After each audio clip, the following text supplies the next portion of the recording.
রাস্তায় পড়ে থাকা পাগলগুলো দেখলে আমি আমার চোখের পানি ধরে রাখতে পারি না। আমি এখান থেকে যাবার সময় দেখি পাগলটা রাস্তার মধ্যে শুয়ে আছে। পরে বললাম, আপনি এখানে থাকবেন, আমি যাবার সময় আপনার জন্য খাবার নিয়ে আসবো। খাবারগুলো দেখে পাগলটি অনেক খুশি হয়েছে। দেখেন তিনি কেমন ছটফট ছটফট করছে। পর আমি তার হাত দুটি সুন্দর করে কষলিয়ে ধুয়ে দিলাম। তিনি হাতে অনেক ব্যথা পেল। জানি না তার হাতে ব্যথা কেন।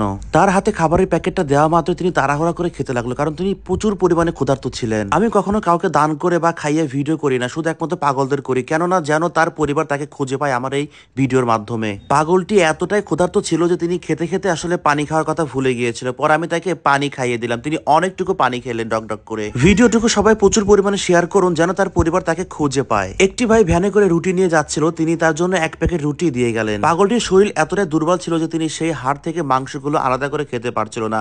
পর আমি সেই হাড় থেকে প্রতিটা মাংসগুলো আলাদা করে দিলাম। পাগলটিকে দেখে আমার বরাবরের মতো অনেক মায়া লাগছিল।